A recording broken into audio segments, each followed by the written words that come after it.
We started out, there was, we were able to get a feel of the floor, didn't we? There was an... That was carpet.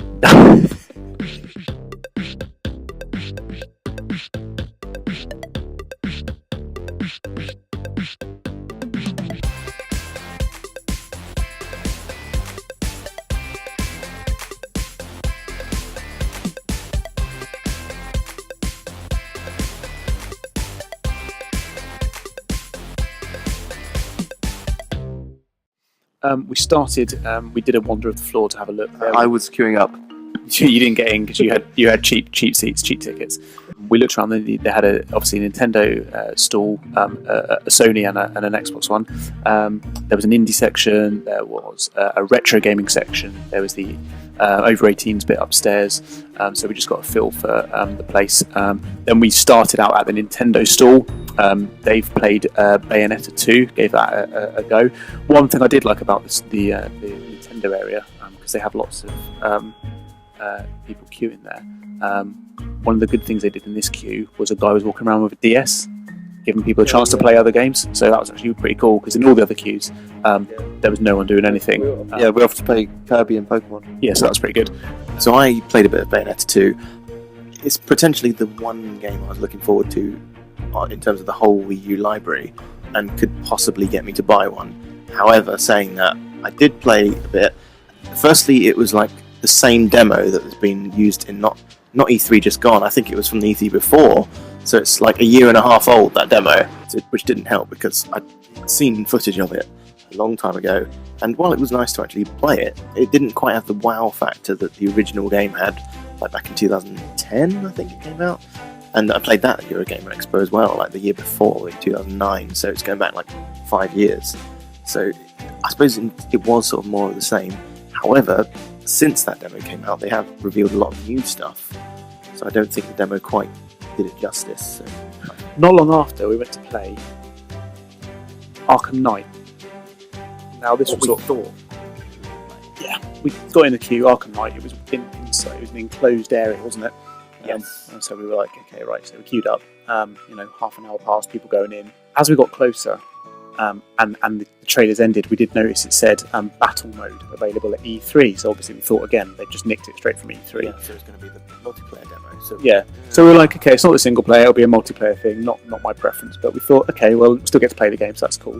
By this time, it had been sort of 45 minutes, and then as soon as the door opened, we go in. We just see all these benches and a big screen at the back, and I just said straight away, so that's it. We're just watching a video. The video they showed us was some actual gameplay footage, which was good. It was literally somebody playing the game. Not played live. It was like someone had already played it and recorded the footage, which kind of gives them an element of control, so they can show you all the good things. But it's okay though. We got to see the game. However, there was also a super over-enthusiastic social media representative there who. I'd like to say made it for us, but no, it was just a nightmare. It was just really annoying me while we were trying to watch the video. He just started off talking about the stuff really normally, didn't he? Just like explaining the game and just saying like, Batman's going after the enemies here, and then press a button and boom, you're gliding. And he just go straight into attacks. It's seamless. And he was like, all of these attacks are new, and these are brand new for this game on next gen. And he got massively over enthusiastic. Environmental takedown. So he said, "This is shocking." Yeah. And then smashes the light overhead. Lights out, and it was so cheesy. And in fact, he got so enthusiastic, and I think my hatred towards him was so strong that it manifested itself in some karma. And at the end, he did actually, as he went to leave, knock. He pulled a wire. He pulled a wire, and this whole monitor just fell and smashed onto the floor. And he was like, "Oh, that wasn't meant to happen." Then the video started playing double speed in quick time, and that was probably the disappointment from waiting over 45 minutes, nearer to an hour, to then get to watch a video. Yeah, so that was a shame. I actually had a chance to meet a couple members of the EGX cast, and it was actually a fairly quick queue. It took me, the first time I went, less than 10 minutes, and I got to meet Shin, Martin in the Little Wood, Dave Chaos and Strippin. Got signatures from all of them. I went back later. Oh, and the poster. Yeah, I can show you the poster. I went back later and I met Hat Films and Terps, and here is the poster that I got signed, and that took less than the amount of time it took for the other guys to get into the Batman video, so I enjoyed that. I think it says Dave. I'm not sure. It's Dave Chaos. So. Yeah, so that was a highlight of my time because I do really enjoy the Oxcast, and it was nice to meet them all as well. I actually had a nice chat with them, and I got pictures with Shin and Terps and shook their hands. So happy with that. Okay, so we checked out the Evil Within. Three of us queued up. All three of us queued up. They counted out the people and said, right, 1, 2, 3, 4, 5, right, to 20 odd or whatever, as we went into the area to sit down by the games. We walked in, Luke and I sat down straight away, found a console each to play on. They stood, hesitated for about 2 seconds. you stood around like a lemon, and suddenly there were no places for you to sit out, so you just had to leave. So you queued for 45 minutes and then didn't get to play the game and had to leave. Anyway, so I'll tell you our review of the game. Obviously, we really didn't get a lot of time. This was a timed demo, so you basically got to do whatever you liked in 10 minutes or so before they said, right, that's it, time's up. So I was sat next to Luke. You ended up wandering around meeting quite a lot of the guys, like the bad guys, didn't you? The monsters, the ghosts, the zombies. You wasted your ammo on trying to shoot crows outside the haunted house before you even went inside it. I was overly cautious, wandered around very slowly, creeping around because I didn't want to alert anyone, and then only came across one guy who I killed with an axe, so I didn't even get to use my weapons. And then when the time finished, I was actually examining some sort of disembodied head on a table that I could jab bits of metal into. So there we go, that's the game. It had remnants of Resident Evil kind of feel to it, obviously not surprising given the guy that made it. Yeah, so it had very much of that kind of feel to it. Graphics obviously very, very nice. From what I could see from the darkness, but other than that, it looked like you kind of pretty generic. It wasn't really taking any risks. Didn't blow me away, no. But you know, it was okay. If it's your thing, if survival horror is your thing, I think you'll be fine with it. When we went over to see Alien Isolation. Yeah, so we queued up for Alien Isolation again, big queue. Well, actually about 20-30 minutes, wasn't too bad. So we went in, and they said this was a time trial. So the idea was that you had to kind of escape from this certain area as quickly as possible. But you had 10 minutes to have as many tries as you needed. Yeah, and they said you will need multiple tries because the alien's going to get you. So again, you start in this area, you pick up a flamethrower straight away, and you've got your motion sensor, and you're walking around, and basically the aliens are tracking you down, and almost without fail, I think, every time we got tracked down and hunted. There's a number of nice different kill sequences as well, which is really good. Like the first time I was playing, the alien got me from behind, and then suddenly you just notice his tail has burst through your chest, which is awesome. Other times she'll grab you, just smash you to the floor, drag you to the floor, and then her head will just appear over you, and then open up, and obviously the inner mouth then just splats into your face. The graphics are quite nice for that. I'm quite excited about this game. I think it's going to be pretty cool. I think it's just something really different. Two things. First of all, it's survival horror, but it feels very different from the Evil Within, Resident Evil, where you've got multiple monsters. This is just one thing, one monster through the whole game that's chasing you, and it's almost unkillable. I assume you do kill it or aim from it at the end. But faithful to like the Alien franchise, didn't say Colonial Marine. And that's the second thing I'm going to say. It seems like actually an Alien game done well. So I'm really, really excited for that. That's definitely going to be something. Shockingly bad, though. I failed to escape the first room. On my first attempt. That was quite poor. I didn't realise that there was a button you had to press. I managed to warn her off with a flamethrower at one time, but other than that, I just got ruined. And set it off accidentally. So basically, in a real life situation, you would be dead. And then the other time I tried, I got the flare out, and instead of throwing it, I tried hitting the alien with an unlit flare. Yeah, not going to work really. Yeah. So later on in the day, we checked out the Oculus Rift. This was the longest that we queued. I'd say an hour 15, an hour and a half maybe. It was a long old queue. Very big chunk out of the afternoon. For a very short play time. There were a number of different games they were using to show off the piece of hardware. Oh, was it only 3? Was it? I thought it was more than that. Okay. It was like a Billy Hatcher-esque platform game, which seemed weird because it was like third person, so you're only controlling the camera by looking around. There was Eve Valkyrie, which I played. And there was Alien Isolation. Alien Isolation again. Yeah. And you played it for the second time with the Oculus Rift. Yeah, I'll talk about Alien, then you can talk about that game.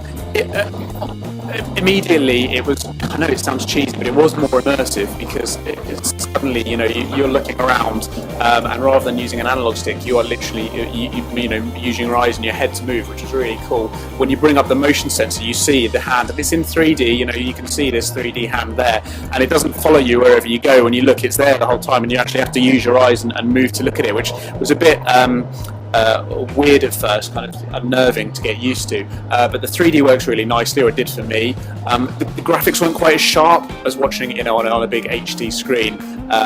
Whether that's just my eyesight or whether that's just the technology, I don't know, but the graphics weren't quite as sharp, but the 3D worked really well. The movement felt real, felt natural. It almost felt like it needed a little bit of more anti-aliasing, but then it might not work. It was quite pixelated, that's right, yeah. But yeah, it was really, really cool. And seeing the alien in 3D, actually having this thing chasing you in 3D was fantastic. And I know that Luke said that when he was killed in the game, he looked down and he actually saw this tail burst through his chest, and you almost kind of have this freak out moment when you think, this is my real chest. So yeah, that was really, really cool. Am I going to buy an Oculus Rift? Possibly not, but that was a real fun experience playing that. Definitely quite different and distinct from playing it on the PlayStation or the Xbox.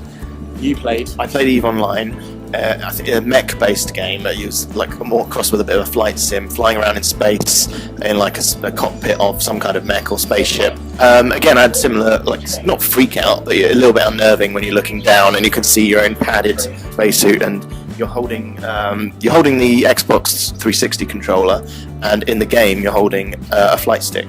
So it's almost like you're holding the exact same or equivalent of. And then I was almost sort of wowed to distraction, because like I'm getting shot at and like there's sparks flying sort of in 3D towards your face out of the console, and I'm looking around at like trying to find other enemies, and then not realizing I'm like completely flying into the side of a spaceship or something. But I was rubbish at it, but it did really impress me.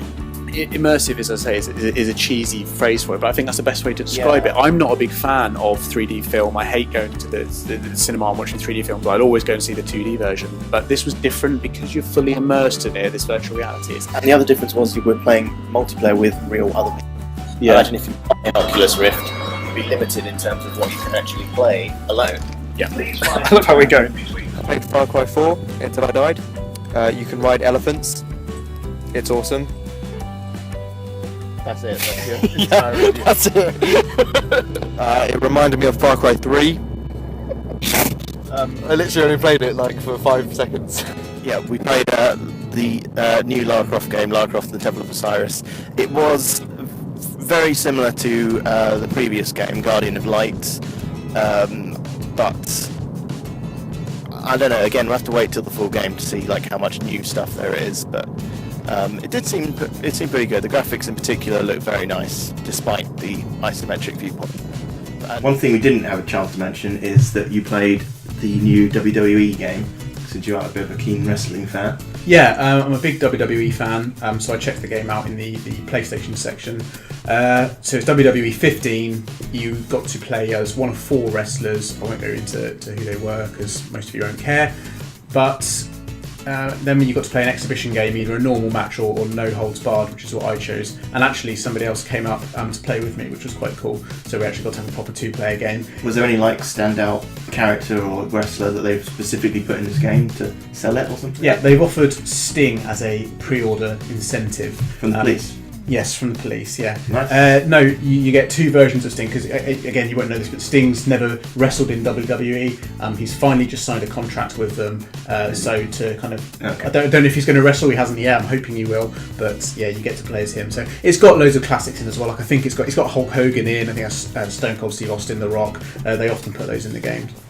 Those characters in the game. But anyway, I didn't get to play as those, unfortunately, but I was playing as Cesaro versus John Cena, and it was very much more of the same, an incremental update. The graphics were...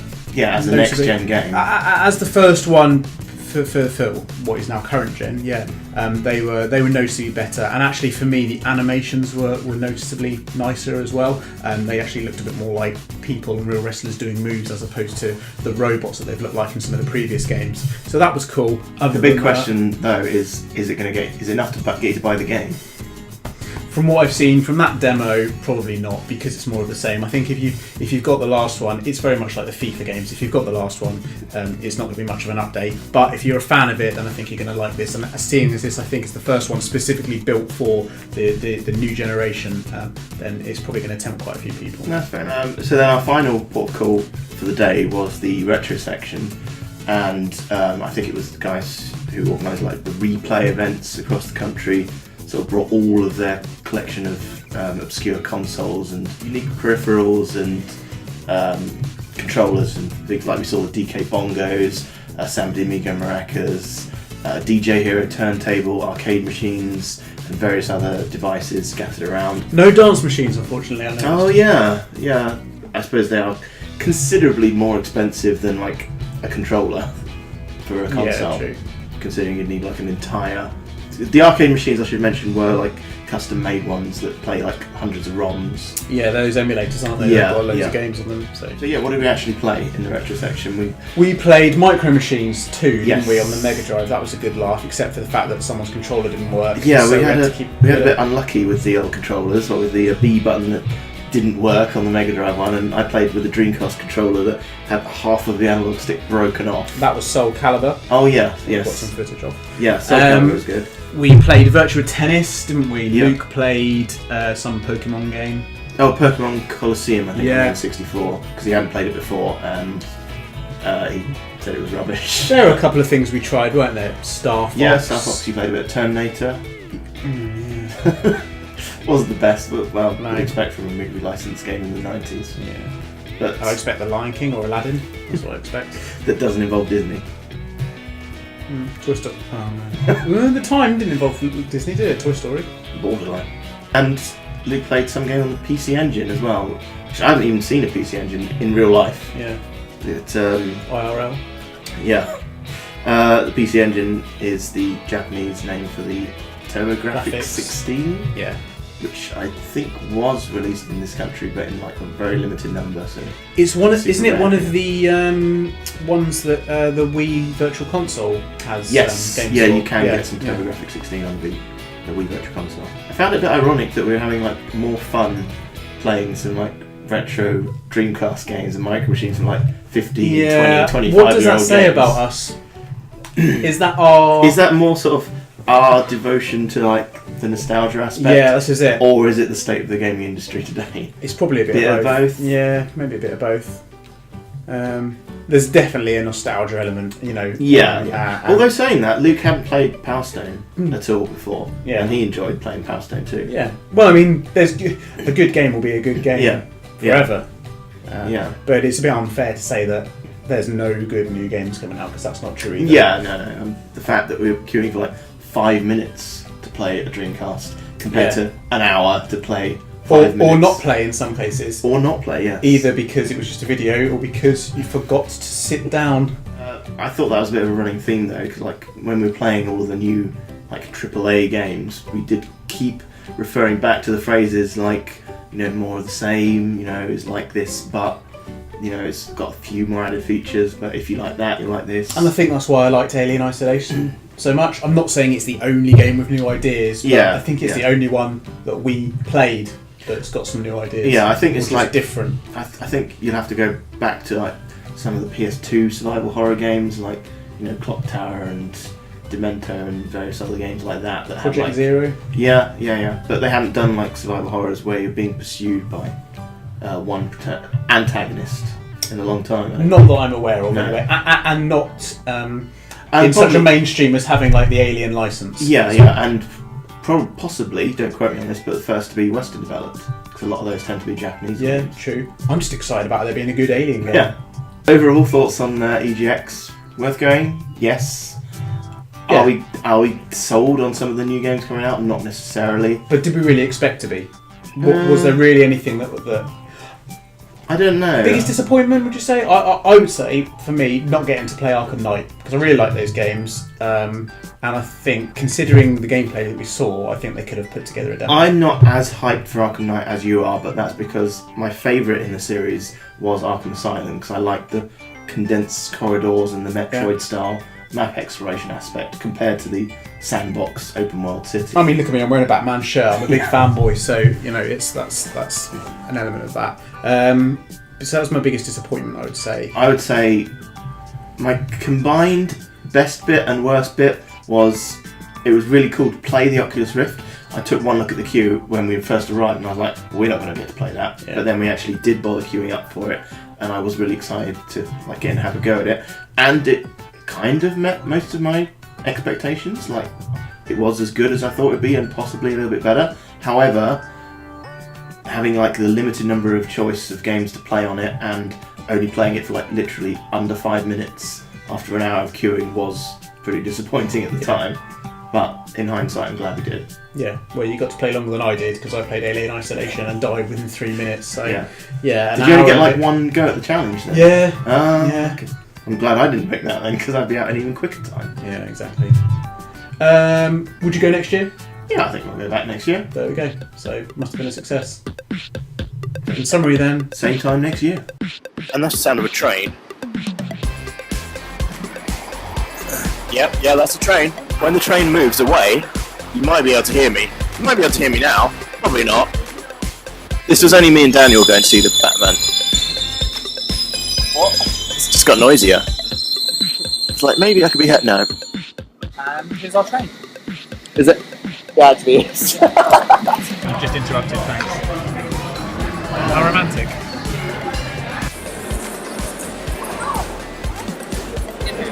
Chill out. So we're back, and shall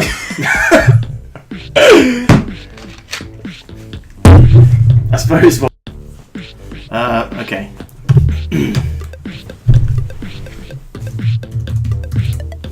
Thoughts? got a shit-eating grin. So overall thoughts. Comfortable. That's the actual back.